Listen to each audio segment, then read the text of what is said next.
हैं जी कैफ 1 FAR 1 का question 2 दिए थे होमवर्क में। सबसे पहले तो ये बताएं हमने कल क्लास में कौन सा क्वेश्चन किया था? एग्जेक्टिव क्लब किया था? नहीं,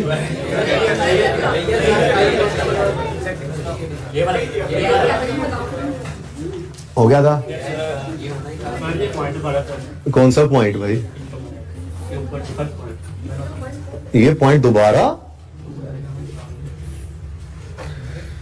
क्या पॉइंट में बात समझी थी? पॉइंट तो बहुत लंबा चौड़ा यार, 15 मिनट लगे थे हमें। इसमें मसला क्या है? थे ना क्लास में तुम? हाँ, क्वेश्चन क्या है इसमें पूछो यार। वो ये कहता है कि 10,000 पर एनम है सब्सक्रिप्शन, ठीक है, और 3300 मेंबर्स थे हमारे।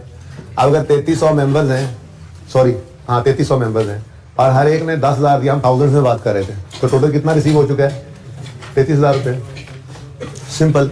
इस 33,000 में से 19,800 बैंक में पड़ा है। ये कितने बच्चों को मसला है एडजस्टमेंट में?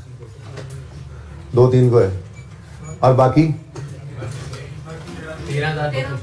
200 था। ये क्या है? लिख लिया था, ठीक है। इस में को मसला है तो बताओ। इसमें मसला कोई नहीं था। अब अगली बात, वो कहता है कि जी जब भी कभी वो मेंबर्स बने थे जिंदगी में, क्योंकि ये कह रहा है कि नंबर ऑफ मेंबर सेम है। 15 में भी यही मेंबर्स थे 3300, 16 में भी यही 3300 हैं। पता नहीं कब के ये मेंबर्स चले आ रहे हैं, लेकिन जब जब वो जिंदगी में मेंबर्स बने, वो जिस मर्जी दिन क्वार्टर के आते थे, उनका क्वार्टर के स्टार्ट से साल बना लिया जाता था। यानी जो मेंबर्स 990 पहले क्वार्टर में जिंदगी में पहली बार कभी आए थे ना, वो 990 के 990 सारी जिंदगी 1 जनवरी से 31 दिसंबर वाले साल के हिसाब से चलेंगे। ठीक है, आप समझ आ गई बात की। और जो इससे अगले क्वार्टर में किसी भी वक्त आए थे, जब भी आए थे, वो 2012 में आए थे, 13 में आए थे, 14 में थे, हमें इससे क्या? 15 में भी ये सारे मौजूद थे, 16 में भी सारे मौजूद हैं। लेकिन जब कभी जिंदगी में आए थे, वो इस दूसरे क्वार्टर में जिस मर्जी वक्त में आए थे, ये 825 मेंबर्स दूसरे क्वार्टर वाले, हमने उनका साल बनाया था 825 मेंबर्स का 1 अप्रैल से 31 मार्च हर साल। ठीक है, आप समझ आ गई? फिर एक और देख लो, जो तीसरे क्वार्टर में आए थे, किसी भी मौके पे आए थे, हम जब कभी आए थे, ठीक है, हमने उस पहली दफा आने पर उनका साल जो बनाया था, वो उस क्वार्टर के स्टार्ट से बनाया था, वो थे जनाब 550 मेंबर्स। अब सारी जिंदगी इन मेंबर्स का साल रहेगा 1 जुलाई से 30 जून। ठीक है, वो उस साल के हिसाब से अपनी सब्सक्रिप्शन देते हैं। अब सबने इसी हिसाब से अपनी सब्सक्रिप्शन दी हुई हैं, ठीक है। तो जो इन्होंने सब्सक्रिप्शन दी होगी 990 मेंबर्स ने 10 रुपए के हिसाब से 9900 रुपए, वो तो सारी की सारी इनकम में जा सकती है। लेकिन जो ये लोग हैं, इन्होंने जो पैसे दिए हुए हैं, उसमें सिर्फ 9 महीने की हमने इनको सब्सक्रिप्शन के अगेंस्ट सर्विस दी है। 3 महीने हमारा एडवांस क्लोजिंग में लायबिलिटी बनेगा। इस तरह से हमने 825 के 3 महीने, 550 इंटू 10 के 6 महीने और 935 इंटू 10 के 9 महीने हमने लायबिलिटी बनाई थी। ठीक है, अब पॉइंट क्लियर हो गया जी? और किसी को मसला? अच्छा जी, उसके बाद मैंने आपको वायलिन फैमिली क्लब होमवर्क में दिया था और सी व्यू क्लब दिया था। पहले वायलिन ओपन कर लें, उसमें क्या क्या प्रॉब्लम्स आई हैं जरा बताएं यार। एक करवाना है, मेरा दिल है आज सी व्यू कर लेते हैं। मुझे तो वो मुश्किल लगता है, ये कर लेते हैं यार, कोई मसला नहीं है। जैसे आप लोग कहेंगे वैसे, 2 महीने कराने नहीं। मैंने कहा था इसकी मुश्किल एडजस्टमेंट डिस्कस कर लूंगा, आप कहूंगा दोबारा कर लें। अब ठीक है, फिर उसकी सब्सक्रिप्शन वाली एडजस्टमेंट डिस्कस कर लूंगा। लेकिन मुझे लगता है कि वो ज्यादा अच्छा सवाल था। उसमें करंट नॉन करंट बार बार हमने अलग अलग करने थे, तो मेरा दिल तो वो करने का है। 12 चलें नहीं, अब फिर ठीक है दोनों ही करवा दें। दोनों में से एक होना है। जो बच्चे कहते हैं 13 करवा दें, वो ये 13 है, और वो कौन सा है? जो कहते हैं 13 करवाएं, ये मुकम्मल करके सी व्यू की फिर सिर्फ एडजस्टमेंट डिस्कस करूंगा मैं, चाहे 1 दिन में हो चाहे 2 दिन में हो, वो बता दें 13। अच्छा, और जो कहते हैं कि नहीं जी 9 करवा दें और इसकी एडजस्टमेंट्स डिस्कस कर लें, वो हाथ खड़ा करें। थोड़े ही है, चलें ठीक है जी। 13 ओपन कर लें जी, करें ओपन जी। 13 लग जाता है पता आपका भी। वैसे ना आपस की बात है, ज्यादा आसान सवाल था उससे, आपस की बात है। इनकम एक्सपेंडिचर बनाना है और फाइनल पोजीशन, ठीक है। फिर अब इस जी वायलिन है ना, चले फिर 1 मिनट है, 2 मिनट है, चले।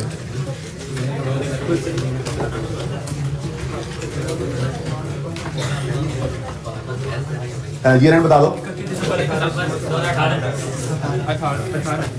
और रुपीज इन 1000 उन्होंने खुद ही कह दिया यार, बातें मत करो ना प्लीज।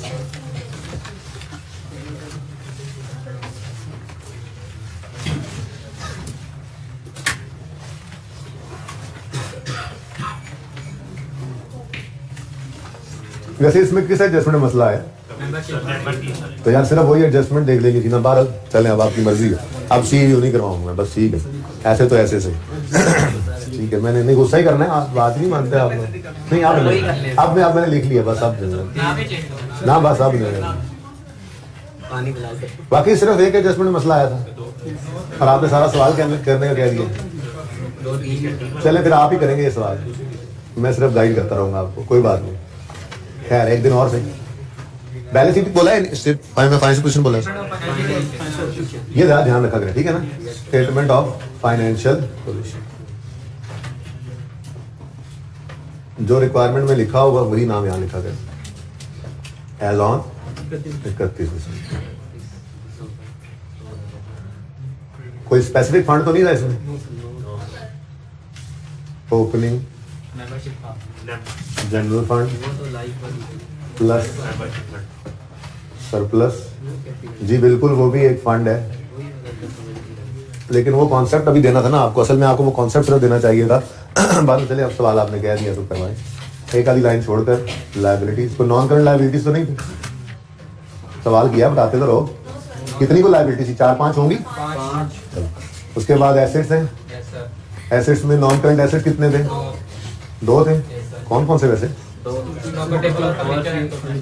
तो 2 ही करना पड़ेगा। और करंट एसेट कितने को सी? 4। चलो मैनेजर रुपीज इन 1000। कोई ट्रेडिंग एक्टिविटी तो नहीं थी? अच्छा, ट्रेडिंग एक्टिविटी तो वर्किंग वन पे उसी की ही बनेगी। वर्किंग है या रिक्वायरमेंट में अलग से मांगा? ठीक है, नंबर 1 कौन सी ट्रेडिंग कर रहे हैं वैसे? ये ट्रेडिंग कैंटीन है। चलो मैंने ट्रेडिंग एक्टिविटी लिख दी। Sales less cost of sales gross profit. कोई एक्सपेंस भी थे रिलेटेड इससे? 2 को लाइनें काफी है, ज्यादा छोड़ दूं? बस ठीक। Number 2 we are ready. चलो अब यहाँ पे लिखा हुआ है तो यहीं से चलते हैं उल्टा पढ़ते हुए। स्नूकर टेबल्स, चलो ये 2 तो हो गए स्नूकर टेबल्स के हिसाब से। रेंट की एडजस्टमेंट, वेजेस हैं, equipment acquired in the year. अच्छा जी इक्विपमेंट है, ये क्या है जी? Detail of some payments during the year. Cash वाली हैं या बैंक वाली हैं? नहीं, सम ऑफ द बैलेंसेस देखना पड़ेगा कहीं अलग। चले ठीक है, आ जाए जी। ओपनिंग गिवन है, सिर्फ क्लोजिंग नहीं गिवन, क्योंकि 31 दिसंबर 18 की बैलेंस शीट हमसे मांग रहे हैं और 31 दिसंबर 17 की बैलेंस शीट दे दी है उसने हमें, ठीक है ना। तो ओपनिंग तो सारे मौजूद हैं। सब्सक्रिप्शन इन एरियर्स है, फिर एडवांस रेंट है, कैंटीन स्टॉक है, स्नूकर टेबल्स है, फर्नीचर एंड इक्विपमेंट है, बैंक ओवरड्राफ्ट है। अच्छा, सब्सक्रिप्शन इन एडवांस भी है, एक्रूड इलेक्ट्रिसिटी है, कैंटीन वेजेस, कैंटीन क्रेडिटर्स। ये सारे लेजर्स ओपन करते हैं, फिर अगली बात बाद में करेंगे, ठीक है। सबसे पहले सब्सक्रिप्शन का लेजर ओपन कर लेते हैं।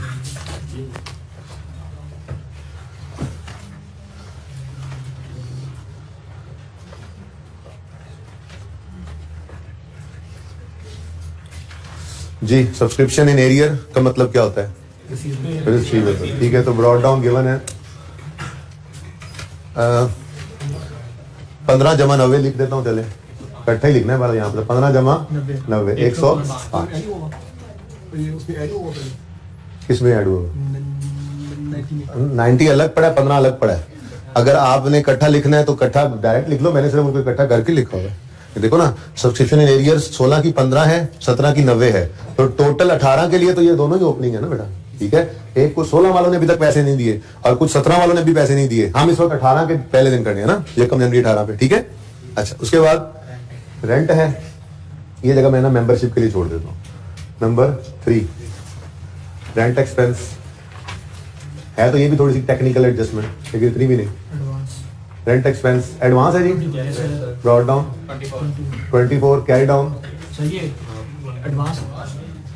तो रेंट एक्सपेंस है ना, रेंट एक्सपेंस है, इनकम तो नहीं है। नीचे बात में एडजस्टमेंट उसने बोली हुई थी कि रेंटल प्लेस पे हम काम कर रहे हैं, वो प्रीपेड वो एडवांस लिख दिया उसने, कोई मसला नहीं। एक्सपेंस अगर एडवांस में हो तो वो एसेट होता है भाई, जैसे टैक्स एडवांस में हो तो क्या है? एसेट है, ठीक है।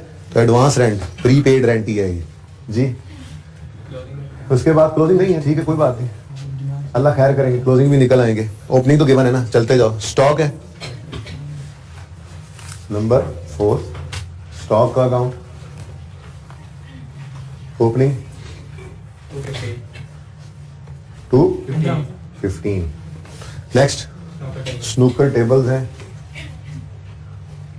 बुक वैल्यू पे snooker tables 960। Next furniture and equipment है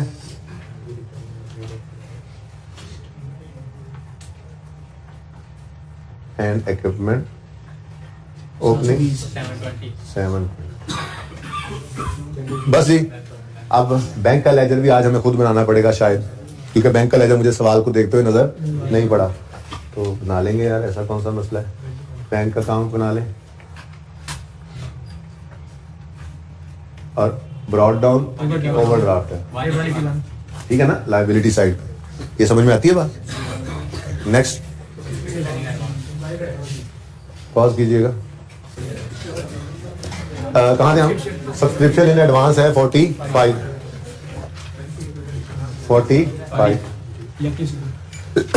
उसके बाद क्या है जी? इलेक्ट्रिसिटी लायबिलिटी साइड में नजर आ रहा है। तो बैंक का लेजर पता नहीं कितना बने, 12। कितना को था बैंक का लेजर? बहुत ज्यादा बड़ा था।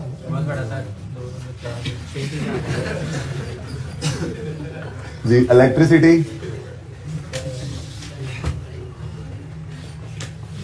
पेएबल है जी 23। फिर क्या है भाई? कैंटीन वेजेस पेएबल लायबिलिटीज नजर आ रही हैं, और creditors canteen wages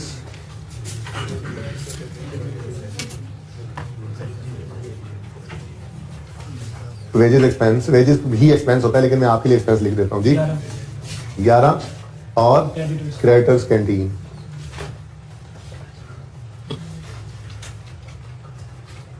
opening 118। Done. चलो जो डाटा मिलता जाए वो तो लिखते जाए ना। यहां तक कोई मसला है तो बता दें।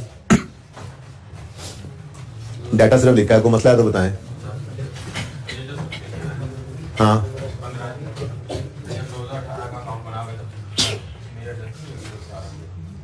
बेटा ये कुछ ऐसी कहानी होगी ना कि 31 दिसंबर 2016 के अंदर ये 15 की सब्सक्रिप्शन बाकी में भी बड़ी होगी, बाकी पता नहीं कितनी होगी। फिर वो 1 जनवरी 17 पर ब्रॉड डाउन जो आया होगा उसके अंदर भी ये 15 पड़ा होगा, जितना भी होगा। अब इस साल में भी ये रिसीव नहीं हुई होगी, तो 31 दिसंबर 17 पर ये क्लोजिंग 15 पड़ी होगी, ये वही चली आ रही है। तो ये भी हमारे साल के पहले दिन यहाँ पर 1 जनवरी 18 पर ये भी रिसीवेबल है। नहीं रिसीव हुआ, 16 वाला रिसीवेबल अभी नहीं रिसीव हुआ, ठीक है ना। तो कोई बात नहीं है भाई, देख लेंगे अब इसका करना क्या है। लेकिन फिलहाल तो 16 वाले साल में एक बंदा हमारे 15 रुपए देने वाला था, और बहुत सारा रिसीवल होगा, मैंने सिर्फ 15 लिख दिया, और बहुत सारा रिसीवल होगा, वो यहाँ पे ओपनिंग रिसीवल बना होगा, उसमें से वो सारे रिसीव हो गए। इसने अभी भी नहीं दिया था, पिछले साल के एंड पे भी नहीं दिया था, तो इस साल के स्टार्ट में ये क्या है? रिसीवेबल। और कुछ इनमें इस साल के अंदर भी सेल बने थे, वो भी आ रहे हैं, ठीक है ना। 12 एडजस्ट हुआ होता ना बेटा, तो फिर ये रिसीवेबल में ना पड़ा होता। अगर 16 का रिसीवेबल था तो 17 में पैसे आ गए होते, तो फिर 17 के एंड पे भी रिसीवेबल ना होता। तो नहीं पैसे दिए उसने, नहीं दिए, दे रहे तो उसने नहीं दिए पैसे, ठीक है। अच्छा जी, अब आ जाए एडजस्टमेंट्स की तरफ। Some of the balance is as on 31 में 18। कितनी ज्यादती की उसने, सारे देता पर कुछ एक बैलेंस उसने दे दिए, जैसे सब्सक्रिप्शन इन एरियर फॉर 18 ये क्लोजिंग उसने बता दिया हमें जी, कितना 30, ठीक है। कैंटीन स्टॉक 247 जो बता रहा है लिखते जाओ। एक्रूड इलेक्ट्रिसिटी पेएबल कितना 35। Canteen creditors 142। तो जो डाटा मिलता जा रहा है वो हम लिखते जा रहे हैं। घर पैसे किया था असल में ना, लाइफ मेंबरशिप की ना सिर्फ आपसे एडजस्टमेंट डिस्कस की ही नहीं हुई। अगर मैंने वो कॉन्सेप्ट डिस्कस किया हुआ होता ना, तो आप कहते नहीं सर ये सवाल ना कराएं, ये सवाल ना कराएं, हम नहीं करना। एनीवेज अच्छा जी, हो गया जी। Point 1 clear. पॉइंट 2 में कहता है breakup of subscription received during the year 18 is as follow. पहली बात तो ये देख लो, सब्सक्रिप्शन रिसीव्ड ड्यूरिंग 18 कह रहा है वो, क्या मतलब? ये कैश आया है, ठीक है। तो ये टोटल रिसीव, उसको ब्रेकअप करके दे दे, कोई मसला नहीं। आप जरा टोटल कर लो पहले 10, ठीक है ना। ये सारे जो सब्सक्रिप्शन है ठीक है, ये इस साल में रिसीव हुई, ये अमाउंट इस साल में सब्सक्रिप्शन की बाद में रिसीव हुई है, ये मानते हो? ये कैश है, ठीक है। अब कहीं पे कैश के अकाउंट का जिक्र आया है तो फिर कैश का अकाउंट बनाए खुद से। कहीं कैश के कोई क्लोजिंग दिया हो, कोई ओपनिंग दिया हो, तो इसका मतलब फिर बैंक कोडी तो है ना, तो पेमेंट्स रिसीट्स के लिए फिर बैंक ही यूज कर लेंगे। क्या ख्याल है कि बना ले कैश? तो बनाया सोल्यूशन में कैश किसी ने? सोल्यूशन तो हम याद करके आए सर, कैश तो था ही नहीं। हम तो कैश, हम तो सोल्यूशन सामने रख के बैठे रहे सवाल के अंदर, मैं देखा उसमें कुछ भी नहीं था ऐसा। एनीवेज, बैंक अकाउंट के अंदर तो बैंक अकाउंट तो मौजूद है ना, ठीक है। कैश का कोई देखो खाम में खुद को मुसीबत में डालो ना। कैश बैलेंस शीट में ओपनिंग में आ रहा है ना क्लोजिंग में उतार रहा है, ठीक है। कहीं पे कैश का लफ्ज जिक्र नहीं किया उसने कि कैश पेमेंट या कैश रिसीट है, तो बस ठीक है, फिर जांच लाओ, बैंक अकाउंट बनाओ, ठीक है। बैंक का बैलेंस तो मौजूद है ना, चाहे ओवरड्राफ्ट है। अब ये पैसे रिसीव हुए हैं, इसकी डबल एंट्री बैंक में करने लगा हूं मैं, अगर इजाजत दें तो। बैंक डेबिट कितने से?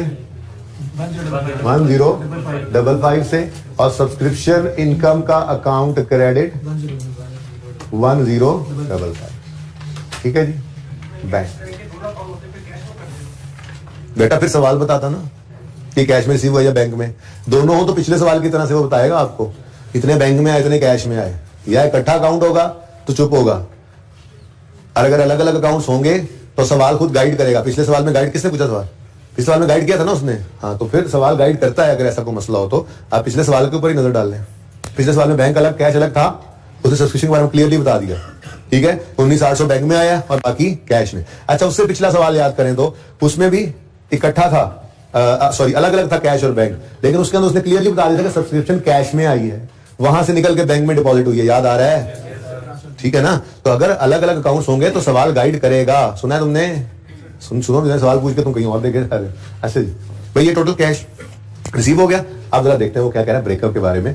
ये जो 10-55 रिसीव हुआ है ना, इसमें से 17 वाले रिसीवेबल में से कितना रिसीव हो गया है? 60।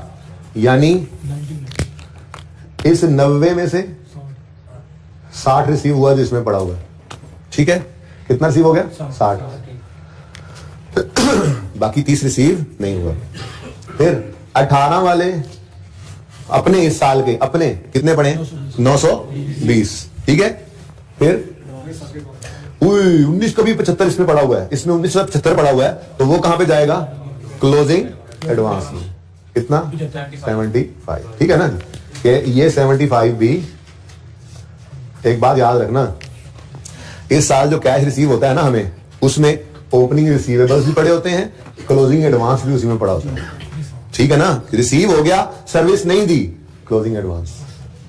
रिसीव हुआ, सर्विस पहले दे चुके थे, ओपनिंग रिसीवेबल, ठीक है। एनीवेज, ये हो गया काम। अच्छा, अब एक चीज आपको अब यहां परेशान कर रही है, क्या यार? ये तो चलो एडवांस हो गया ना, छोड़ो इसको। 90 में से 60 आया है, एक तो 30 ये नहीं आया अभी तक, और 15 पिछला यानी 45। तो यहां 45 होता ना, ऐसी अगली लाइन ना पड़ी अभी तक मैंने, ठीक है। तो कम से कम 45 तो होता, और तो और इसमें से भी कुछ रिसीवेबल होना था, इस साल में से कुछ रिसीवेबल होना था। और वो पहले बता क्या है, इस साल का क्लोजिंग रिसीवेबल 18 का, रिसीवेबल कितना है? 30। ये देखो, सब्सक्रिप्शन इन एरियर फॉर 18 30, तो फिर वो 45 कहां गया? तो सवाल ने कहा क्लब्स मैनेजमेंट हैज डिसाइडेड कि बहुत हो गई, भाग गए वो लोग, गए, अब ये नहीं आते। वो 16 वाला किधर गया? भाई जो एडजस्ट हो गया था, एडजस्ट हो गया किधर? ऐसे कैसे माफ कर देते हैं हम बगैर बताए? अब उन्होंने सोचा 16 भी गुजर गया, सर्विस दे ली थी, पैसे देने तो उसने नहीं दिए, हमने 17 भी वेट कर लिया, पूरा 17 भी गुजर गया, मुश्किल है, अब नहीं आता, ठीक है। फारिग कराओ इसको, बैड डेट राइट ऑफ कर दो इसको, ठीक है। और तो और जो 17 में से 30 नहीं आया, उसके बारे में उन्होंने ये डिसाइड किया कि अब ये भी नहीं आएगा। कोई इंडिकेशन मिल गई होगी उन्हें, हमें इससे क्या? हमें तो सवाल ने बताया club management has decided to write off remaining subscription in arrear relating to 16 and 17। 16 की रिमेनिंग कितनी है? 15, और 17 की रिमेनिंग 30। ये 30 कैसे निकला? 90 रिसीवेबल था, उसमें से 60 रिसीव हो गया, तो बाकी 30 अभी भी क्या है? रिसीवेबल। तो ये क्या है जी? Bad debt written off. कोई प्रोविजन तो नहीं है ना सवाल के अंदर, प्रोविजन डॉक्यूमेंट होती तो वही ट्रीटमेंट करते, लेजर बना लेते, लेकिन आप डायरेक्ट कर लो एंट्री, ठीक है। तो bad debt written of expense, इधर देखो 15 प्लस 30 भाई, 15 प्लस 30 कितना बन गया? ये देखो एक्सपेंस डेबिट और डेटर, डेटर यही पढ़े थे, कल बताया था ना, ये डेटर यही पढ़े हुए, ठीक है। तो ये आगे जनाब बैड डेट रिटर्न ऑफ 45, ठीक हो गया जी, सही है। ये सवाल था, पता नहीं करवा दें। अब आगे लेके जाना है मैंने इसको, कर दूं मूव, कोई मसला नहीं इसमें, चलें आगे। वैसे अब सब्सक्रिप्शन का लेजर क्लोज हो सकता है, उसमें से इनकम निकल सकती है, लेकिन चलो वो तो अब आप घर पे भी निकाल लेंगे, टाइम ना बचा तो। आगे बढ़ते हैं।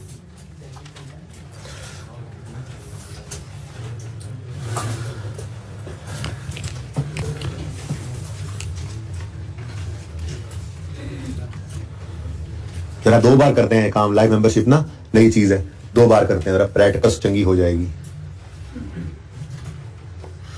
Where are you live membership? Where are you live membership?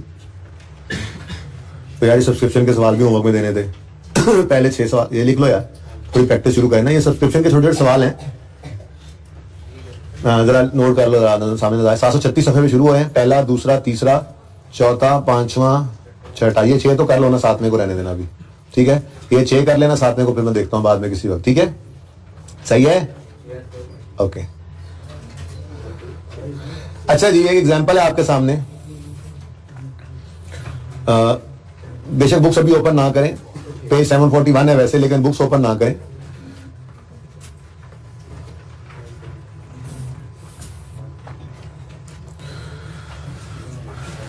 A non-profit organization received, ये सोल्यूशन पे नजर तो नहीं पड़ रही? सोल्यूशन पे नजर तो नहीं पड़ रही? कब से है ये बीमारी आप लोगों को? सोल्यूशन पे नजर ना पड़े? हाँ, सिर्फ क्वेश्चन, ठीक है। अच्छा, प्रॉफिट ऑर्गेनाइजेशन मैं खुद ही छुपा देता हूँ, चलो बस ठीक है, नहीं देखेंगे। पेज नंबर नहीं, बस ये सामने सवाल है, पेज नंबर इसमें बता दिया मैंने पहले। A non-profit organization received 10 lakh each from 2 life members in 2012। भाई लाइफ मेंबरशिप कॉन्सेप्ट ये होता है कि नॉन प्रॉफिट ऑर्गेनाइजेशन कभी कभी ना ऑफर लगाती हैं कि आप वैसे तो मिसाल के तौर पे जी हर महीने का 10,000 रुपये सब्सक्रिप्शन है, ठीक है। तो वो लोग ये कहते हैं कि जी आप हर महीने 10,000 दें, इसकी बजाय ना आप 10 लाख रुपए एक बार जिंदगी में जमा करा दें, और सारी जिंदगी फिर आप जो है वो आते रहें, फिर आपसे कोई यहाँ पे पैसे नहीं लिए जाएंगे, ठीक है। अब वो मिसाल के तौर पर 1 लाख 1.5 लाख रुपए में साल खर्चा बनता था, ठीक है। तो उन्होंने अंदाजा लगाया यार 10 को साल में तो पोग ही जाते हैं कुछ ना कुछ, ठीक है। तो बहरहाल ले लेते हैं ये ऑफर, तो दे देते हैं ये ऑफर। तो ऑफर दे दी उन्होंने। अब कुछ लोगों ने, 2 लोगों ने 10-10 लाख रुपए जमा करवा दिए, ठीक है। अब वो जी गए तो जी गए, ना जिए तो ना जिए, ठीक है। लेकिन अब क्लब के ऊपर ये लायबिलिटी, ये पैसे रिसीव करते ही पड़ जाएंगे, ठीक है ना। तो जिस दिन मिसाल के तौर पे 1 जनवरी 2012 में कह देता हूँ, इसमें तो नहीं लिखा हुआ, जिस दिन ये पैसे रिसीव किए, अज्यूम करते हैं वो 1 जनवरी 12 है, तो उस दिन कैश तो आ गया। कैश कितना आया जी? 20 लाख। 10 लाख तो एक से लिया है ना, तो 20 लाख रुपए आ गए, 2000 में 1000 में कर लो तो, ठीक है। अब जैसे ही ये पैसे रिसीव किए इन्होंने, इस दिन पे ये लायबिलिटी बन गई, ठीक है, कैश डेबिट। और उस लायबिलिटी को आप लायबिलिटी भी कह सकते हैं, लेकिन ज्यादा बेहतर क्या है, हम उसको फंड्स में रखा करते हैं और नाम उसका होता है लाइफ मेंबरशिप फंड, ठीक है जी। समझो बात को। तो कैश आया और एक लायबिलिटी बना ली हमने, एक फंड क्रिएट कर लिया जिसको कहते हैं लाइफ मेंबरशिप फंड, ठीक है। अब ये जो लाइफ मेंबरशिप फंड है, इसने खत्म होना है तो अकाउंटेंट्स उसके लिए 3 तरीके बताते हैं, ठीक है ना। पहला तो मुझे बिल्कुल पसंद नहीं है, ठीक है। वो ये कहते हैं अकाउंटेंट्स कि जी जिस दिन ये कैश रिसीव हो ना, ठीक है, जिस दिन ये कैश रिसीव हो, आप क्या कर लो, आप इसको इनकम बना लो, लाइफ मेंबरशिप इनकम, यानी कि profit and income and expenditure में ले जाओ। अगर आप ये ना करना चाहो तो आप ये कर लो कि इसको लाइफ मेंबरशिप फंड बना लो,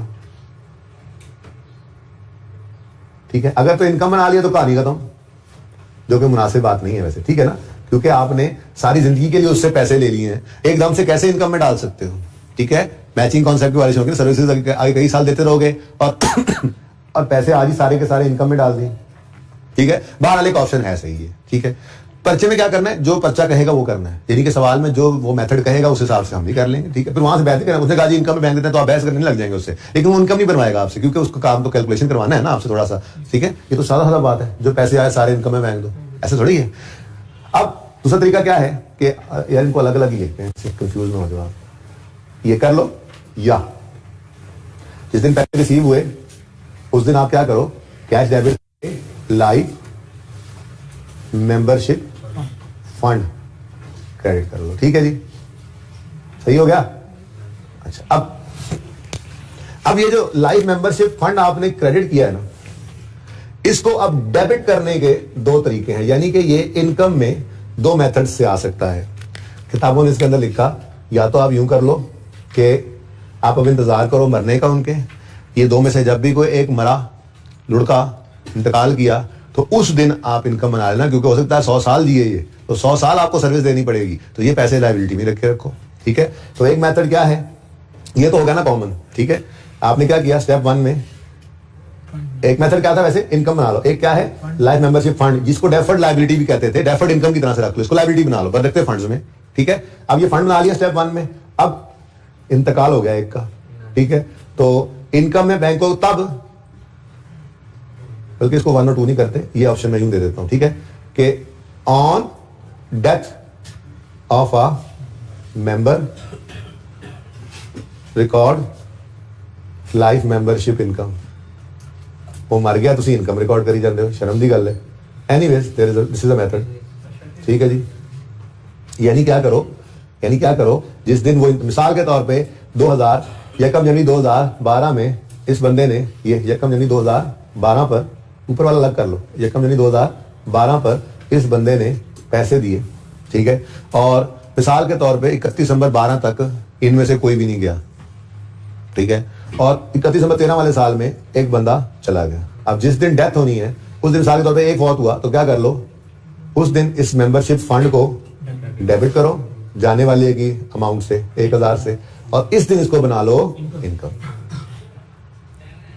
लाइफ मेंबरशिप इनकम। ठीक है जी, ओके हो गया। या दूसरा तरीका क्या है, दूसरा तरीका यह है कि मेंबर को देखो और देख के अंदाजा लगाओ कितनी को यूजफुल लाइफ होगी इसकी। क्या बना देने आया ना मेंबरशिप, ठीक है, देख के अंदाजा लगाओ, बाबा जी 10 साल चल जाएंगे।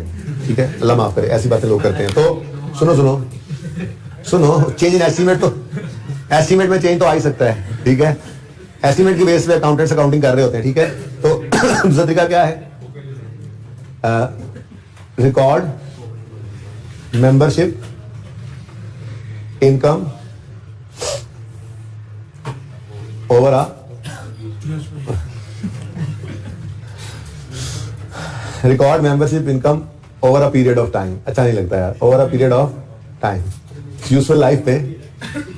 अब ये बात आपको सवाल बताएगा। ठीक है, सवाल मिसाल के तौर पे कहता है कि जी हम ये ज़ूम कर रहे हैं कि, ये नहीं कहेंगे कि वो चला जाएगा 10 साल में, वो ये कहेंगे कि जी हम ना, हमारी पॉलिसी ये है कि हम जो ये लाइफ मेंबरशिप लेते हैं इसको मिसाल के तौर पे 5 साल में या 10 साल में या 15 साल में इक्वली हम इनकम में फेंकते चले जाते हैं। ठीक है, ये नहीं कहते वो कि ये हमारा अंदाजा है कि 10 साल मर जाएगा बंदा। ठीक है ना, अच्छा भी नहीं लगता, वो नाराज भी होगा। ठीक है, तो वो सवाल आपको बता देगा। मिसाल के तौर पर हमारी एग्जाम्पल में सवाल कहता है इसको इनकम में डाल दो over the period of 5 years. तो फिर जब पहला साल का एंड आएगा, ये कभी 12 पे ये काम किया, ठीक है, मिसाल के तौर पर 31 में 12 पे एक चला गया, तो ये करते। ठीक है, लाइफ मेंबरशिप पे करके साल बाद ही बंदा गया, तो हो जाता है ऐसा। ठीक है, अच्छा, हमने रिसीव की लाइफ मेंबरशिप, ठीक है, और दोनों में से कोई भी नहीं गया, लेकिन साल का एंड हो गया, तो एक मेथड ये भी है कि हम 5 साल के ऊपर बराबर इसको इनकम बनाएं। तो लाइफ मेंबरशिप फंड डेबिट और लाइफ मेंबरशिप इनकम क्रेडिट। अब ये 20% है बेसिकली, 20% कह लें या 5 साल कह लें, की बात है। ठीक है ना, यानी कि जो आपने टोटल 2,02,000 रिसीव कर रखा है ये जो 2 मेंबर्स से, ठीक है, इसको 5 इयर्स में डिवाइड कर दें, कितना बनता है, और 400 करके 5 साल में इसको इनकम बना लें। ठीक है जी, अब बाद में वो जीते हैं तो फुली डेप्रिशिएटेड एसेट भी तो बाद में चलता रहता था। ठीक है, तो कोई मसला नहीं है, आपने अपनी तरफ से अंदाजा लगा के 5-1 साल में इसको इनकम में डाल दिया। ठीक है, तो भाई ये 3 तरीके हैं। पहला तरीका, जिस दिन लाइफ मेंबरशिप रिसीव करो उसी दिन इनकम में फेंक दो। ठीक है, उसी दिन क्या कर लो, इनकम बना लो। दूसरा तरीका यह है कि जिस दिन रिसीव करो उस दिन इसको फंड बनाओ, नाम रखो उसका लाइफ मेंबरशिप फंड। और फिर 2 मेथड्स हैं आगे इसको इनकम में डालने के, या तो डेथ का वेट करो और जिस दिन मेंबर की डेथ हो उस दिन ऑन डेथ उसकी सारी मेंबरशिप को क्या कर दो, उसकी सारी मेंबरशिप को डेबिट करके इनकम में क्रेडिट कर दो। ठीक है, या दूसरा मेथड क्या है, ये और है ना, दूसरा मेथड क्या है कि आप कोई एक सिस्टमैटिक बेसिस के ऊपर कोई अंदाजा, कोई एक पीरियड ऑफ टाइम निकाल लेंगे कि 5 साल 10 साल 15 साल, और इक्वली जो है वो उसको आप रिड्यूसिंग बैलेंस भी हो सकता है। अच्छा वैसे सवाल बताएगा आपको, ठीक है ना। तो इक्वली आप क्या कर दो, उसको डेबिट करके इनकम में क्रेडिट करते जाओ। बात समझ आ गई है। अब ये काम करना है या ये काम करना है या ये काम करना है, ये हमें सवाल बताया करेगा, खुद से कुछ नहीं करना। और अगर सवाल खामोश हो कि मेंबरशिप रिसीव की है, ठीक है, तो आप फंड ही बनाइएगा। ये मेरा मशवरा, ज्यादा मुनासिब अप्रोच नहीं है, ठीक है। सही है ना। हाँ, लेकिन फंड बना के फिर ये ना करना उसको जो है वो खुद से कोई इनकम में डालो, फिर कहना बस फंड बन गया है और in the absence of information जो है वो हम आपको हो गया यार फिर इनकम ही बना देते हैं जब वो इन्फॉर्मेशन नहीं दे रहा। तो वैसे ऐसा होगा नहीं, तो इन्फॉर्मेशन भी देगा ही आपको, ठीक है ना। तो अगर सवाल खामोश हो तो फंड बना लो। फिर इनकम में डालने के लिए प्रॉब्लम आ सकती है तो नोट लिख देना कि जी क्योंकि डाटा गिवन नहीं है इसलिए मैं इसको इनकम में नहीं डाल रहा। या आप रिसीव करो तो आप सवाल खामोश है तो आप इनकम में डाल के ये कह दो क्योंकि सवाल खामोश है इसलिए हम इसको फंड बना के इसको आहिस्ता आहिस्ता ट्रांसफर नहीं कर सकते इसलिए मैंने इनकम में डाल दिया। दोनों तरफ जा सकते हैं, लेकिन सवाल खामोश होगा नहीं, टेंशन न लें। सवाल तो वो करेगा जो आपके साथ इस सवाल में उसने किया। और ये पहली बार, इससे पहले कभी लाइफ मेंबरशिप की एडजस्टमेंट सवाल के अंदर आईकैप में नहीं आई थी, ठीक है। तो इस सवाल के आने से पहले ये वाला कॉन्सेप्ट इस एग्जांपल वाली जगह से ये समझा दिया जाता था बच्चों को, और एक आधा सवाल टेस्ट के अंदर भी डाल दिया जाता था जिसमें लाइफ मेंबरशिप की एडजस्टमेंट हुआ करती थी, ठीक है ना। तो ये एंड टुवर्ड्स द एंड ये बात आया करती थी कंप्लीटनेस के लिए, जब लेक्चर एक टॉपिक एंड हो रहा था। लेकिन फिर अब आई के अपने एडजस्टमेंट दे दिया है, तो अब तो फिर मैं जब से एडजस्टमेंट आई उसके बाद पहले ये सवाल दे देता हूँ, फिर समझा देता हूँ, ठीक है ना। सही है। चलो अब अपने सवाल पे आते हैं। सवाल में कहता है a scheme was introduced in 2016 under which a person is awarded life time membership upon payment of 1,20,000। जो बंदा 1,20,000 देगा उसको लाइफ मेंबरशिप मिलेगी, ठीक है जी। Life membership received in year 16, 17 and 18 were 5, 8 and 6 respectively. अच्छा अब देखो हमारा साल जो है ना वो 2018 का, ठीक है। तो रिक्वायर्ड भी 2018 ही हुआ, ठीक है ना। तो मैं 16 और 17 आपके लिए फरमाइशी बनाऊंगा वैसे ही, ठीक है ना, ताकि ये कॉन्सेप्ट जरा रिवाइज हो जाए। उसके बाद फिर वहां पे हम चलेंगे रिक्वायरमेंट वाली साइड पे, हम सिर्फ अपने मतलब वाला साल ही। यहाँ पे मैं कोशिश कर लेता हूँ, बना देता हूँ आपको लाइफ मेंबरशिप का लेजर। भाई ये लेजर भी तो बन सकता है ना, ये देखो cash debit life membership fund का लेजर। फंड बन गया ना, लायबिलिटी क्रेडिट लेजर बन गया। अब वो डेबिट हो रहा है और इनकम क्रेडिट हो रही है, डेबिट हो रहा है इनकम क्रेडिट हो रही है, तो लेजर ही है ये, ठीक है। अब सब समझे तवज्जो से इधर देखें। लाइफ इकट्ठा भी कर सकते हैं क्लोजिंग ओपनिंग, लेकिन मैं हर बार अलग अलग बनाता हूं, ठीक है। Life membership fund 2016 fund is a liability. तो 1 जनवरी 16 पर ओपनिंग फंड बता दो कितना है। क्यों नील और क्लोजर भाई इंट्रोड्यूस ही कब हुई है 16 में, तो इससे पहले तो ये स्कीम थी ही नहीं, ठीक है। अच्छा उसके बाद जी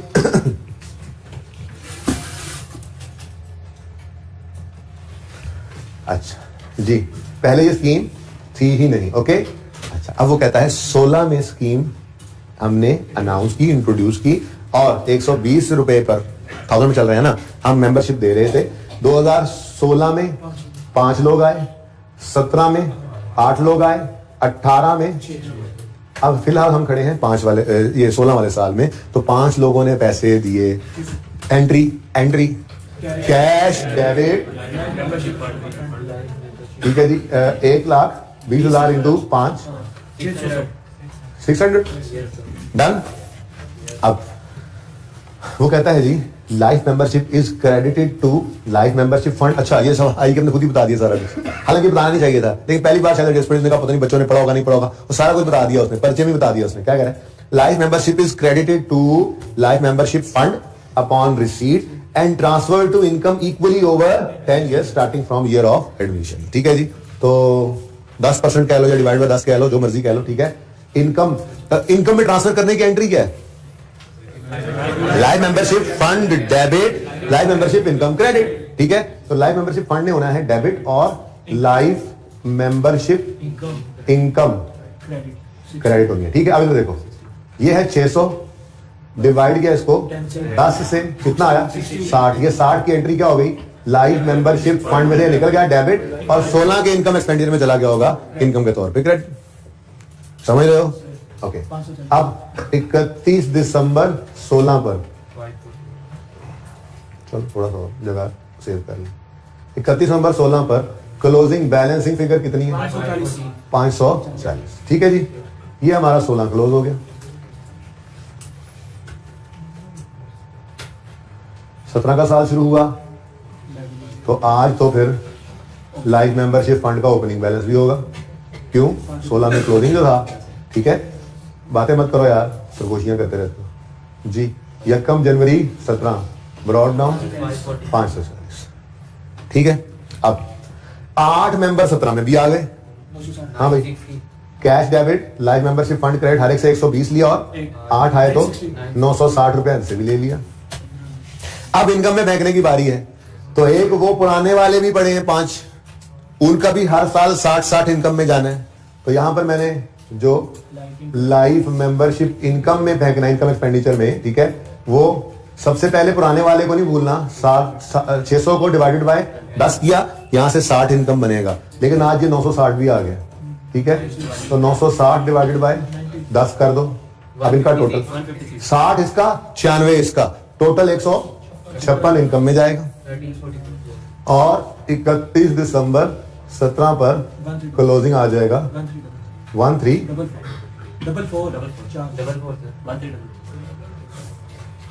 कर रहे हैं यार, मिटा दे 1344। ठीक है जी, सही है। ये तो कहानी थी जो रिक्वायर्ड नहीं है, लेकिन ये 1344 आपने निकालना था। अब ये जैसे भी निकालना था आपने। ठीक है, वैसे निकल सकता था सुकून से।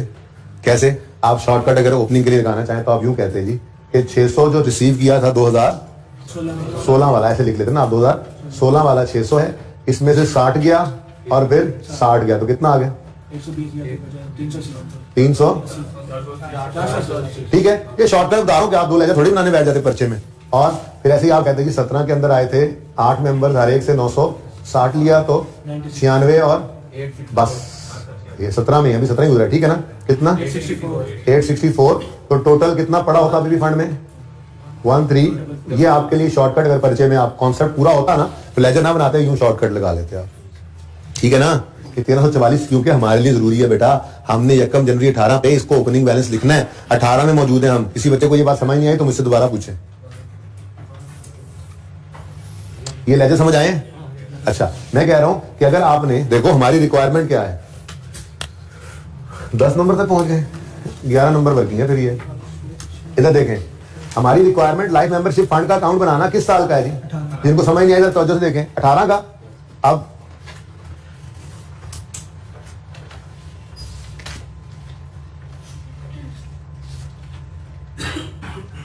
2018 का। अब मसला ये है कि यकम जनवरी 18 पर इसका ओपनिंग बैलेंस मौजूद है। क्यों? ये तो 16 से स्कीम चली आ रही है। तो ये ओपनिंग निकालने के लिए ये 2 लेजर थोड़ी बनाने, इतना टाइम जाया करके हम क्लोजिंग में ये 1344 निकाल के उसको ओपनिंग बनाए। हमने ये डायरेक्ट करना है काम। तो मैंने कहा डायरेक्ट कैसे करेंगे? हम यूं कहेंगे 2016 के अंदर 600 रुपए रिसीव किए थे हमने लाइफ मेंबरशिप के, 16 के अंदर वो इनकम में गया 60, 17 के अंदर भी इनकम में गया। कॉन्सेप्ट हो तो डायरेक्ट ही करेंगे ना हम। 17 के अंदर इनकम में गया कितना? 60। तो इस वक्त उन वालों 600 वालों में से 480 अभी भी लाइफ मेंबरशिप फंड में पड़ा है। ठीक हो गया। फिर 17 के अंदर हमने 960 रिसीव किया। ठीक है जी। और 17 में एक साल में 96 रुपए इनकम में फेंका हमने। तो इसमें से अभी भी कितना फंड में पड़ा हुआ है? 864। तो टोटल कितना फंड में होना चाहिए? ये 31 दिसंबर 17 की शाम पे 1344 पड़ा है ये। ठीक है, तो यही यकम जनवरी 18 पर 1344 ओपनिंग होना था। ठीक है ना। तो मैं ये कह रहा हूं कि आप इसके लिए ना वर्किंग नंबर 12 कह लें, इसको कुछ ना कहें, इसको मैं कह रहा हूं कैसे करके, कोई और शॉर्टकट होता, जैसे भी होता, आपने 1344 निकालना। ये तो मैंने आपको समझाने के लिए 2 साल का लेजर बनाया, पर हम 18 का लेजर बनाने के लिए पिछले 2 साल का लेजर बनाने थोड़े बैठ जाएंगे घर पे पर्चे में। ठीक है, घर पे नहीं पर्चे में। ठीक है ना। ये डायरेक्ट किया था काम। हाँ, समझ आ गया? किस किसने आंकड़ा किया था? समझ आई अब बात? अभी किसी को समझ नहीं आई तो पूछ लें। क्लियर है?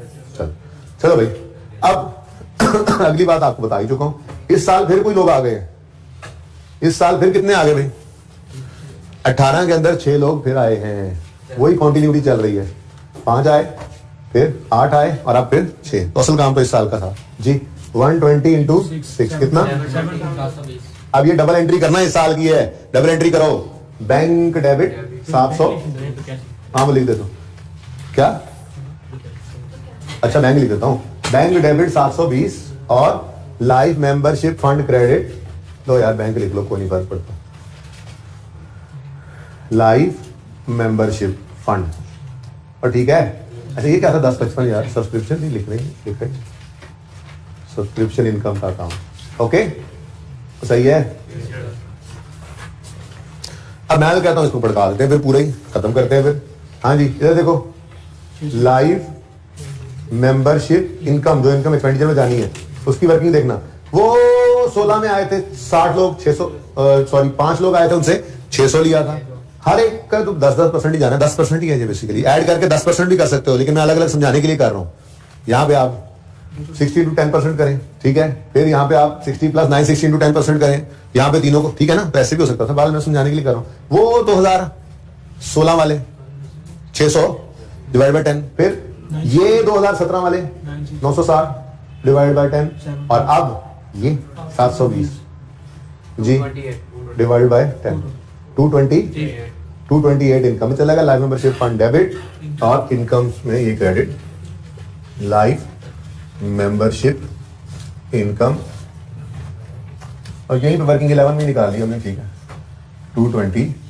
तो मैंने सिर्फ ये एडजस्टमेंट समझानी थी सवाल के अंदर, और एक आदि और। बहरहाल आपका सवाल करने वाली बात तो यही थी, देख लें आप ऐसे ही समझाना था सारा। एनीवेज मर्जी आपकी जी। ये क्लोजिंग भी निकाल दें आप फिर। ये सही नहीं है? अच्छा अच्छा, कैरी डाउन बैलेंसिंग फिगर 1836। लो जी, खत्म कहानी। अब ये बैलेंस क्योंकि हो गया है, इसलिए अब ये क्लोजिंग भी ले जाओ। फंड्स के अंदर यहां पे लिखो life membership fund, life membership fund working 11 से आया 1836। और ठीक है, ये बड़ी तफसील से अब लाइफ मेंबरशिप पे बात होगी। पहले मैंने एग्जांपल अलग समझा दी, अब ये आ गया, ठीक है। देखो गलत तो नहीं है, लेकिन फंड्स ऊपर ही होते हैं। मतलब सवाल गलत नहीं होगा, फंड्स भी एक तरह की लायबिलिटी है, लेकिन फंड तो फंड ही है ना। तो फंड्स में ही लिखना ज्यादा बेहतर है कि लायबिलिटीज में। नाम भी देख लो, फंड फंड फंड में, फंड को फंड में रखना है, ठीक है ना। लायबिलिटी से इनिशियली उस्ताद ऐसे समझा भी दिया करते हैं, यार लायबिलिटी है, दिस इज अ लायबिलिटी। कह रहे हैं बिल्डिंग रिजर्व फंड था, मैंने कहा लायबिलिटी ही है, कोई लिख दे तो खैर है, गलत नहीं होगा। लेकिन बस अब बड़े हो गए, अब गलत होगा। फंड है तो फंड में रखो ना, ठीक है। Okay, fund is also liability यार जी, जाहिर सी बात है। ठहरो एक मिनट, ले आमिर भाई कह रहे हैं अगर डेट गिवन होती कि जी इस दिन ये मेंबर आए हैं एक दिन, और फिर हमने टाइम प्रोफेशन, तो सवाल खुद बताता। वैसे उसने सवाल में क्लियरली बता दिया आपको कि इक्वली हमने करना है, ठीक है ना। मतलब अगर कोई मिसाल के तौर पे अक्टूबर नवंबर में भी आया है, उसके पैसे भी हम 10 पे डिवाइड करके इस साल इनकम में डाल देंगे, ठीक है ना। तो बस वो उन्होंने कहा वो सिंपल रखें, सिंपल, ठीक है। सवाल कहेगा जैसे कहेगा कर देंगे, ठीक है, सही है। पॉइंट 3 में कोई मसला है तो आप बताएं, पॉइंट 3 में कोई मसला है तो बताएं।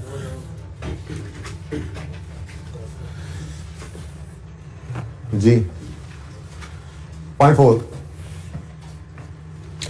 Club operates a canteen till last year canteen earned a gross profit of 20% of sales effective 1 January 18 selling prices were increased by 10%।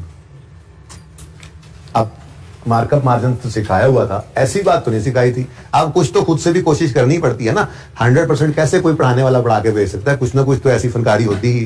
बाकी तो सारी चीजें 100% पढ़ी होनी थी इस अटेम्प्ट में, पढ़ी भी हुई थी जब बच्चे गए थे तो। लेकिन ये वाली बात खैर सिंगल एंट्री का टॉपिक भी साथ ही होता था, तो ये वाली बात सिंगल एंट्री में कवर हो जाती थी। एनीवेज कोई मसला नहीं, आसान बात है, मुश्किल नहीं है। Cost plus profit is equal to sale, ठीक है। ये इक्वेशन है ना हमारी। अब ये इक्वेशन पिछले साल की उसने बता दी पहले, और फिर उससे ड्राइव करके हम इस साल की बनाएंगे। क्या कहता है जी, till last year canteen earned a gross profit of 20% of sale. तो टिल लास्ट ईयर कौन सा था, 2017। टिल लास्ट ईयर भी लिख सकते थे। किसको 100 लोग हैं, प्रॉफिट कितना था, तो बैलेंसिंग कॉस्ट 80%। अब वही कहता है इफेक्टिव 1 जनवरी 18 हमारे साल के पहले दिन से selling prices were increase by 10%। तो 2018 के लिए अगर मैं इक्वेशन बनाऊंगा तो ये कह रहा है जी 10% बढ़ गई है। तो 100 प्लस 10% ऑफ 100 110 कह लें, या इसको इंटू 1.1 भी कर सकते हैं की बात है। कितना आ गया, 110, ठीक है जी। ये बात किसको समझ नहीं आई, इंटू 1.1 वाली। क्लियर, सब साथ है ना मेरे। यानी अगर हम वरना 100 प्लस 10% ऑफ 100 कर लें, वो कहता है 10% से सेलिंग प्राइस बढ़ गई है। तो हमने कहा ये जो 100 है इसको 110% कर लो। अब कॉस्ट के बारे में तो सवाल खामोश है, कॉस्ट के बारे में तो सवाल खामोश है। इसका मतलब रियाशियां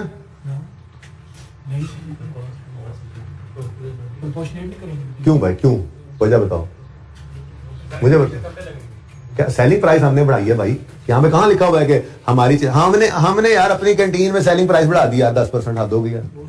कहाँ पे लिखा हुआ है कि कॉस्ट बढ़ गई है? कहाँ पे लिखा हुआ है कि कॉस्ट बढ़ गई है? भाई ऐसे खुद से नहीं, ऐसे ये सब पे ही लगेगा। और भाई हमने उसने कब कहा कि महंगाई 10, इन्फ्लेशन रेट 10% बढ़ गया? क्या लिखा? Inflation rate 10%। सेलिंग प्राइसेस आपने बढ़ाई है 10% यार, आपने सेलिंग प्राइस बढ़ाई है, तो इसका ये मतलब थोड़ा ही कि आपको चीज महंगी भी मिलने लग गई है। जब तक सवाल खुद ना कहे हम क्यों उस तरफ जाएंगे, ऐसा कुछ नहीं करना आप, ठीक है? सिंपल सी बात है, सेलिंग प्राइसेस बढ़ गई हैं तो आपकी सेलिंग प्राइसेस बढ़ गई हैं तो आपके प्रॉफिट के मार्जिन बढ़ गए, चीजें महंगी कर दी हैं आपने, ठीक है? हाँ, अगर सवाल यूं कहता कि जी कॉस्ट भी बढ़ गई है और फिर वो इतने % बढ़ी है तो आप कॉस्ट को भी बढ़ा देते, वो तब करते जब सवाल खुद कहता, ठीक है? सही है ना? इसलिए मेरे साथ फजूल में बहस करने की जरूरत मेरे ख्याल में है नहीं आप लोगों को, क्योंकि आप प्रूफ तो कर नहीं सकते कि कहां लिखा हुआ है कॉस्ट बढ़ी है। सिंपल सेलिंग प्राइसेस बढ़ गई हैं, इन्फ्लेशन नहीं बढ़ाई उसने कि हम कहें जी हमने भी सेल बढ़ानी है, फिर जरूरत क्या थी? अगर 10% सेल बढ़नी है तो 10% कॉस्ट बढ़नी है तो फिर उसने ये एडजस्टमेंट दी क्यों थी आपको? सही है ना? ऐसा कुछ नहीं है, आप परेशान ना हो, ठीक है? सेलिंग प्राइसेस आपने बढ़ाई हैं, अपने प्रॉफिट्स जेबें भरने के लिए, आपने प्रॉफिट ज्यादा करने के लिए आपने सेलिंग प्राइस बढ़ाई है। कॉस्ट इंक्रीज होने की कोई निशानी सवाल में कहीं पे गिवन नहीं है, ठीक है ना? अब इधर देखो, हमने इक्वेशन 17 वाली यूज करनी है 18 वाली? 17 वाली इक्वेशन तो 18 वाली को निकालने के लिए इस्तेमाल किया हमने, 17 वाली इक्वेशन यूज नहीं करनी हमारे लिए। सवाल में इक्वेशन होगी ये, जब हम मार्कअप मार्जिन यूज कर रहे होंगे सेल से कॉस्ट से सेल निकालने के लिए, क्योंकि हमारा साल कौन सा है? 2018, ठीक है जी? Details of some payments during 18 are as follows. अब पेमेंट्स हैं, बैंक अकाउंट एक ही आ रहा है, कैंटीन क्रेडिटर्स, तंग पड़ गया अब वो हमारे उसूल से, अब क्रेडिटर्स ही लिखने लग गया, ठीक है? बोलो भाई, क्रेडिटर डेबिट कितने से है? कहाँ ये? 512 से क्रेडिटर डेबिट और 512 से बैंक क्रेडिट। नेक्स्ट सैलरीज है, सैलरी का लेजर है कोई? नहीं है, डायरेक्ट ले आए फिर। सैलरीज डेबिट कितने से जी? 285 और बैंक क्रेडिट 285। अच्छा, वैसे एक बात नोट किया आपने, अगर आपको सारा सवाल नहीं भी आता ना तो आप क्लोजिंग तो आप सवाल नहीं अक्सर दिए होते हैं, आप उठा के बैलेंस शीट में लिख दो, आसान ले जाए तो बैलेंस कर ही सकते हो, उनको ले जाओ इनकम के अंदर, ठीक है ना? तो जैसे सब्सक्रिप्शन इनकम का काउंट था, बहुत ज्यादा टफ नहीं था, अभी प्रैक्टिस हमने करनी है और मैंने 6 सवाल आज होमवर्क में दिए हैं, तो आसान नंबर सवाल में पढ़े ही होते हैं। लाइफ मेंबरशिप मुश्किल कॉन्सेप्ट नहीं है, लाइफ मेंबरशिप आपको पढ़ाया ही नहीं हमारा भाई, पढ़ा के भेजता तो आप कहते सर प्लीज ये क्वेश्चन ना करवाएं, बस फिक्स एडजस्टमेंट डिस्कस करते हैं, प्लीज ये क्वेश्चन ना करवाएं, हमने नहीं करना ये क्वेश्चन, समझ आ गया हमें क्वेश्चन, ठीक है? तो लाइफ मेंबरशिप की एडजस्टमेंट मुश्किल नहीं है, हमने पढ़ी तो चौथा तो दिन है, शायद 5वां दिन है, अभी चौथा दिन है, अभी तो दरमियान में पहुंचे इस टॉपिक के हम, तो अभी तो कॉन्सेप्ट्स रहते हैं। अभी तो मैंने बिल्डिंग रिजर्व फंड पे बात को रोका हुआ है, स्पेसिफिक फंड्स की बात करनी है अभी, तो आईके में टेस्ट नहीं किया हुआ अभी तक, ठीक है? तो अभी तो बातें रहती हैं इसके अंदर, तो मुश्किल नहीं था सवाल, ठीक है? और आसान नंबर सवाल के अंदर मौजूद होते हैं, बस इससे कॉन्फिडेंस आपको आना चाहिए कि जब भी आप इस सवाल को अटेम्प्ट करेंगे तो इंशाल्लाह आप 60-70% मार्क्स ले लेंगे, और मुश्किल एडजस्टमेंट में भी आप हाथ पांव मार के कुछ ना कुछ नंबर वहां से भी चीर लेंगे, ठीक है? ओके, हाँ जी, चले आगे। ओके, इक्विपमेंट, शुक्र है ये 66 के बारे में ना गड़बड़ है थोड़ी सी, 5-6 शुक्र है मेरी नजर पड़ गई, मुझे लगा शायद वो इक्विपमेंट की डेट ऑफ परचेज दे रहा है, मैंने साथ ही देख लिया, लेकिन वो क्या कह रहा है पेमेंट्स में 66 पड़ा है और वो कह रहा है equipment acquired during the year is only 30% paid and remaining is payable in अगला साल। इसका मतलब ये वही वाली कहानी है जो स्नूकर टेबल वाली एडजस्टमेंट ही हमने देखी थी, ठीक है? तो फर्नीचर एंड इक्विपमेंट का अकाउंट है ना, वो पता नहीं कितने से डेबिट करना है, ठीक है? ये जो बैंक क्रेडिट हुआ पड़ा है ना, ये 66 से क्रेडिट हुआ है, जो कि सिर्फ 30% ऑफ टोटल है, वैसी एडजस्टमेंट है ना, बिल्कुल। तो देखो एडजस्टमेंट भी रिपीट हो रही होती हैं, कभी ना कभी एक जैसी एडजस्टमेंट आपको अगले सालों में नजर आएंगी। तो पहली बार आपने सीखा, चीज को सीख लिया, काबू कर लिया, अब उससे मिलती जुलती चीजें आगे आ ही रही होती हैं, ठीक है? तो 66 है 30%, ठीक है जी? हमें चाहिए 100%, 70 नहीं, पूरा 170 करना तो यहाँ वाली फिगर निकाल लेते ना। बहरहाल मैंने टोटल एसेट की अमाउंट निकाली, कितना? 220 का इक्विपमेंट खरीदा, 66 पे कर दिए, बाकी पेएबल है 154, ठीक है? ये डबल एंट्री कर लेते हैं आप। फर्नीचर एंड इक्विपमेंट डेबिट कितने से? 220 से। यहाँ एडिशन लिख लूं ना, आप समझा दिया, तो 3 तरह से लिख सकते हैं, ठीक है? डेट कोई बताई हुई है तो फिर 1 जनवरी 18 ही लेंगे हम। अगर सवाल के अंदर एडिशन या डिस्पोजल की डेट गिवन ना हो तो कभी उसूल तो नहीं बदला, ये पहले दिन ही अज्यूम करते हैं, ठीक है? बस 1 जनवरी 18 ही लिख दिया मैंने, ठीक है? बीडी आपके साथ भी 1 जनवरी 18 हमने लिखना है, डेप्रिसिएशन भी तो निकालनी है ना हमने। Sorry, equipment debit bank credit 66 से लिख लो यहाँ इक्विपमेंट, कोई मसला नहीं, ठीक है जी। और पेबल फॉर इक्विपमेंट लाइबिलिटीज में क्रेडिट 150। अच्छा देखो, कोई जरूरत खास नहीं है वर्किंग का रेफरेंस देने की, मैंने इसलिए वर्किंग बोले नहीं उसको, एंट्री को वर्किंग का नंबर दे दिया तो रेफर भी कर सकते हो, लेकिन डबल एंट्री हो तो गई, ठीक है।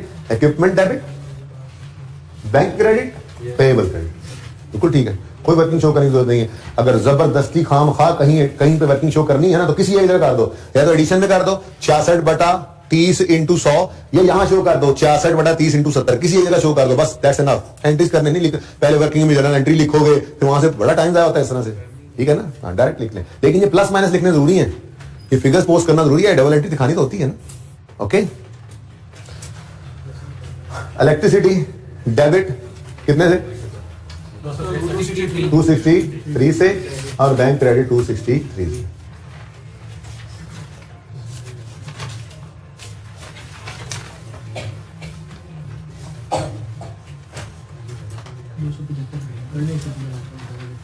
ठीक है जी, डन जी। पॉइंट नंबर 5 भी हो गया, 6 भी हो गया, और बोलो अब वो कह रहा है wages of canteen staff are paid on 5th of,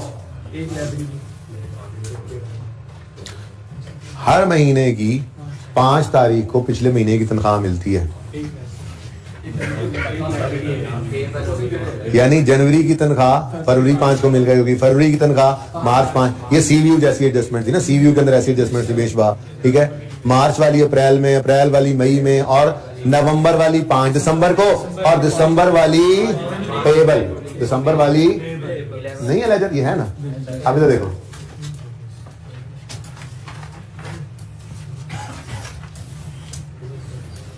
क्या करें। पॉइंट 8 में रेंट गिवन है, पॉइंट 9 में स्नूकर टेबल, 10 में भी स्नूकर टेबल। अब ओपनिंग पेएबल वेजेस का कितना नजर आ रहा है? 11। सवाल खामोश है तो क्या अज्यूम करें? नहीं, वो तो पता है 1 महीने की है, कोई बढ़ने कम होने की बात तो कहीं ना की हुई, तो ये तो पक्का है, इसमें सवाल खामोश नहीं है। सवाल चीख के कह रहा है कि हर महीने की वेजेस अगले महीने की 5 तारीख को पे होती हैं। इसका मतलब पिछले साल दिसंबर की तनख्वाह पिछले साल दिसंबर में पे नहीं हुई होगी, वो 1 जनवरी को पेएबल होगी ओपनिंग, तो ये तो पक्की बात है। ये पिछले साल दिसंबर 17 की सैलरी पेएबल थी, जो 1 जनवरी 18 पे पेएबल है, 5 जनवरी 18 को पे हुई होगी, ये तो पक्का है। पर मैं ये कह रहा हूं कि क्या हम क्लोजिंग में 11 अज्यूम कर लें? कर सकते हैं, क्या करें फिर बताओ, आप बता दो।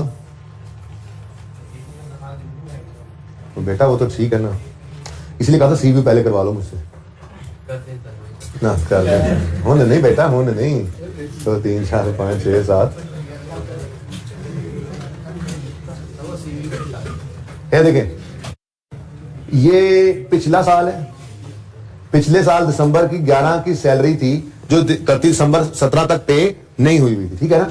31 दिसंबर 17 पर ये पे नहीं होती, ये इसने 5 जनवरी को पे होना था इस साल में, तो 31 दिसंबर 17 की शाम को तो फिर ये पेएबल है ना, तो यही 1 जनवरी 18 को भी ओपनिंग पेएबल है, 1 जनवरी 18, ठीक है, सही है। ऐसे ही जनवरी की तनख्वाह फरवरी में, फरवरी की मार्च में, और चलते चलते चलते चलते चलते ये नवंबर की दिसंबर मिली होगी, और दिसंबर वाली अगले साल पे होनी है, तो फिर क्लोजिंग में पेएबल तो होनी है, और होनी भी 1 महीने की है। ये क्वेश्चन नहीं कर रहा, मैं कह रहा हूं ये तो डिसाइडेड है, 1 महीने की सैलरी तो पेएबल है ही है। मैं ये पूछ रहा हूं कि क्या इस क्लोजिंग डेट पर भी 11 ही ले लें इसको?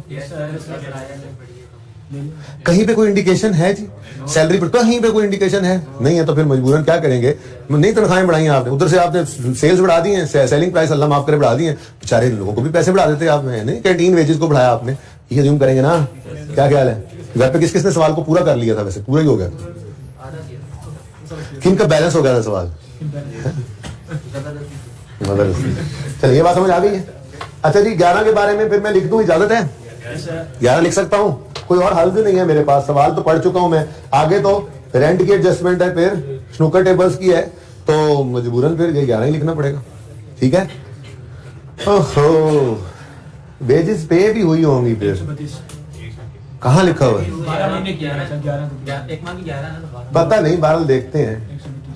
कैश सॉरी लिख रहा हूँ, वेजेस फिलहाल मुझे नहीं पता लग रहा, पर एंट्री ये होनी है वेजेस एक्सपेंस डेबिट बैंक, जरा नीचे आ जाए यार, वर्किंग करनी पड़ सकती है भाई। अच्छा आप चाहो तो एक्सपेंस निकालो, चाहो तो कैश निकालो, होना सेम ही है। अगर तो ये बदल जाता ना कहीं सवाल के अंदर, तो कहता कि जी सैलरीज मिसाल के तौर पे दरमियान में साल के दरमियान में कहीं जी 10% इंक्रीज हो गई है, 20% इंक्रीज हो गई है, तो फिर क्लोजिंग में इंक्रीज वाली लेते, फिर एक्सपेंस और कैश डिफरेंट हो सकता था, ठीक है ना। लेकिन अभी तो सुकून ही है। पता नहीं फिर ये ऐसे डाटा बनाया क्यों उसने, शायद ये निकलवाना चाह रहा था हमसे, क्योंकि आज ना क्लोजिंग बैलेंस अवेलेबल नहीं है बैंक का, वो हमने खुद बैलेंसिंग निकालना था, तो डाटा ऐसे दिया कि वेजेस भी पेमेंट उसने खुद कहा कि यहाँ से निकाल कर लेके यहाँ पे आए ताकि बैंक में क्लोजिंग बैलेंस निकल सके। क्लोजिंग बैलेंस नहीं था ना बैंक के अंदर, ऐसे ही हुआ था ना कि नहीं, समझ रहे हो कि नहीं समझ रहे। चलो ठीक है, देखते हैं, देखते क्या है। वैसे पड़का ही नहीं, मैं तो कहता हूँ बैंक कितना आना है, और वेजेस एक्सपेंस ही लिख लो जगह जरा सामने, एक्सपेंस इस तरफ आना। आपको ये फिगर निकाल लो, ये निकाल लेते हैं। अगर हर महीने की तनख्वाह 11 ही है, ओपनिंग में भी पेबल 11 है, क्लोजिंग में भी 11 है, तो फिर इस साल के अंदर 12 तनख्वाहें रिसीव हुई होंगी ना। कैसे, पिछले साल के दिसंबर की इस साल जनवरी में आ गई, और फिर इस साल के दिसंबर की पे नहीं हुई, तो अल्टीमेटली 12 तो हो ही गए ना, ठीक है, सही है। पेमेंट्स 12 महीनों की हो गई, कितना 132 से कैंटीन वेजेस डेबिट और बैंक क्रेडिट। तुम कह रहे 6 आइटम्स आने, किधर गए? अच्छा 6 ही हुए हैं?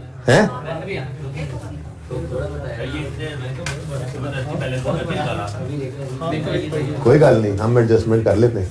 ले आओ जरा इसको इधर, इलेक्ट्रिसिटी एक्सपेंस जरा इधर आओ, भाई को जगह दो, चलो शाबाश। बैंक 263, ओपनिंग 23, क्लोजिंग 35, लो जगह ही जगह, हाँ मान गई। ओके लो भाई, हाँ दसो कितने ने, दसो देख लो कितना बड़ा ठीक है और बड़े। Okay, the club operates from a rented place. The rent is paid quarterly in advance on Yakam March, Yakam June, Yakam September, Yakam December. As per agreement, annual rent was increased by 6,000 with effect from Yakam September 18। मजे की adjustment. यहाँ चमक तो नहीं पड़ रही किसी को? यकम जनवरी 18 हमारा साल शुरू होता है, 31 दिसंबर 18 पे हमारा साल खत्म हो जाता है। क्वार्टर्स होते हैं हर साल में 4, ठीक है। अब वो कह रहा है, बातें मत करो ना यार कान के बच्चे जी। Rent is paid quarterly in advance, ठीक है। यकम मार्च को, ये है जनवरी, ये है फरवरी, ये यकम मार्च है, ये ध्यान रखना। मतलब मार्च देख के पागलों की तरह इधर नहीं लिख लेना, ठीक है ना। यकम मार्च को किराया पे होता है, फिर ये है ना जनवरी, फरवरी, मार्च, अप्रैल, मई, जून, जुलाई, अगस्त, सितंबर, अक्टूबर, नवंबर, दिसंबर, ठीक है। अच्छा जी, अब कह रहा है जी यकम मार्च को किराया पे होता है एडवांस में, मार्च, अप्रैल, मई का, ठीक है।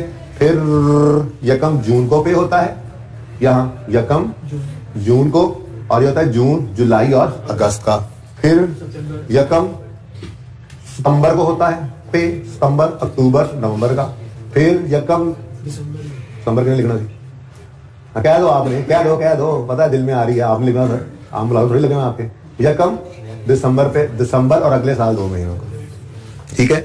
अब कितना पे, अब वो क्या कह रहा है जी, कहीं किराया गिवन है, वो कह रहे नहीं, वो कह रहा है annual rent was increased by 6,000। Rent 6,000 से बड़ा है, पहले कितना सी पता नहीं, I don't know. Only available thing is 24 का एडवांस प्रीपेड रेंट हम पे कर रहे हैं, ठीक है, 2 महीने का एडवांस। यहां पर 24 हमने प्रीपे कर रखा है। अब अगर उसूल यही चल रहा है कि इन डेट्स पर पेमेंट होती है, तो पिछले साल यकम दिसंबर को, इसलिए कहा था सीधे पहले कर लो, पिछले साल यकम दिसंबर को जो पे किया होगा वो 3 महीनों का होगा, और वो 3 महीनों का होगा यहां तक। लेकिन चूंकि पिछले साल को हमने 31 दिसंबर पे क्लोज कर दिया था, 1 महीना पिछले साल एक्सपेंस में चला गया, 2 महीने का एडवांस है। अब ये 24 कितने महीनों का एडवांस रेंट है? 2 का। तो 24 डिवाइडेड बाय 2, ये है 24/2 कितना जी? मंथली निकाल लो, monthly is equal to 12 per month, ठीक है, PM पर मंथ है, ठीक है ना। तो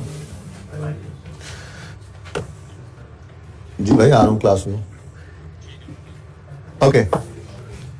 अच्छा जी, कुछ रिकॉर्डिंग हो गई, ये पर मंथ 12 है। अब सुकून से, तसल्ली से, कोई मसला नहीं। मुझे बताओ, यकम सितंबर को वो चेंज हो रहा है, ठीक है ना, तो एनुअल चेंज हो रहा है, एनुअल। अब जरा ध्यान से तो देखो, तवज्जो से, कोई तसल्ली से। अगर 12 पर मंथ था तो बिफोर इंक्रीज कितना एनुअल रेंट हुआ करता था? 144, ये तो बता सकता हूं ना। अच्छा, और after increase 144 plus 6 is equal to, ये एनुअल है, ठीक है। बिफोर इंक्रीज ये है एनुअल, और ये भी है एनुअल, ठीक है। अब आपकी मर्जी, आप जो मर्जी चीज निकालो, ठीक है। कब चेंज हुआ है? आप देखो यहां तक यकम सितंबर से चेंज हो रहा है। इससे पहले ये रेंट रहा है 12 पर मंथ। कितने पर मंथ?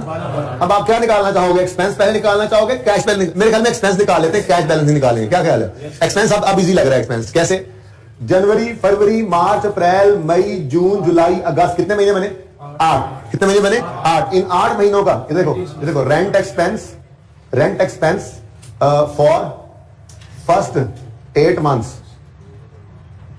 12 इंटू, भाई एक्सपेंस की बात कर रहा हूं मैं, पेमेंट की बात ही नहीं कर रहा, एडवांस वगैरह कुछ नहीं। अगर एक्सपेंस तो इसी साल बनना है ना, वो 24 भी, पिछले साल एक्सपेंस बनता तो एडवांस क्यों पड़ा होता? ठीक है ना। तो एक्सपेंस 8 महीनों का कितना बनता है? 96। और रेंट एक्सपेंस ये किसी भी तरह से आप वर्किंग कर सकते थे फॉर लास्ट 4 मंथ्स, ये कितना बनता है? 12 इंटू, सॉरी 12.5। अरे मान पर मंथ तो निकाला ही नहीं भाई। 4 मंथ्स के लिए देखो 150 एनुअल है, डिवाइडेड बाय 12 इंटू कर लो 4। हाँ, कितना बना? 50। तो यही कर लो ना ऐसे, 150 डिवाइडेड बाय 12 कितना आता है? 12.5 इंटू 4 कितना आया? 50। 146। ठीक है, ये है टोटल रेंट एक्सपेंस 146। ठीक है, ये जैसे मर्जी आपका दिल करे आप कर सकते हो इस वर्किंग को। मुझे तो ऐसे ही बस चलती गई, आगे चलती गई, मैंने ऐसे कर दिए। कोई और आसान हल हुआ तो मैं किसी को निकाल के बता दूंगा। वैसे मेरे ख्याल में आसान सी बात, मुश्किल नहीं है।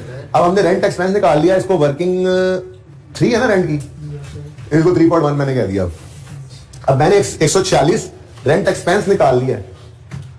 रेंट एक्सपेंस वर्किंग 3.1 में हमने निकाला है 146।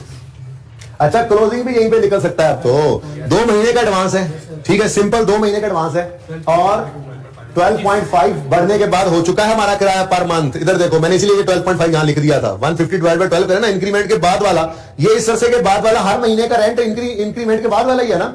तो इसके बाद वाला एनुअल 150 था बटा 12, 12.5 है। ठीक है, जिन बच्चों ने घर सवाल को टाइप किया हुआ ना, उनको ये वजह मुश्किल नहीं लग रही, और जो पहली बार सवाल यहां पे देख रहे हैं वो ऐसे बैठे इंटू क्यू जी 25।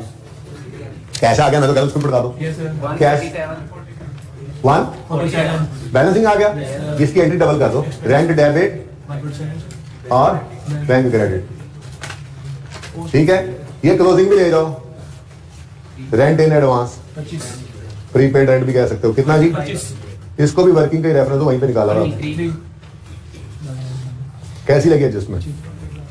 एक्रूअल प्रीपेमेंट नहीं जान छोड़ रहा, ऐसे थोड़ा ही एक्रूअल की रिवीजन करवाई थी थोड़ी सी।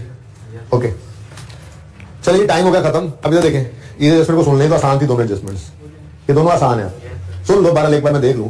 कहता है balance of snooker tables at 31/17 represents book value of 5 similar tables purchased on यकम पता नहीं कब।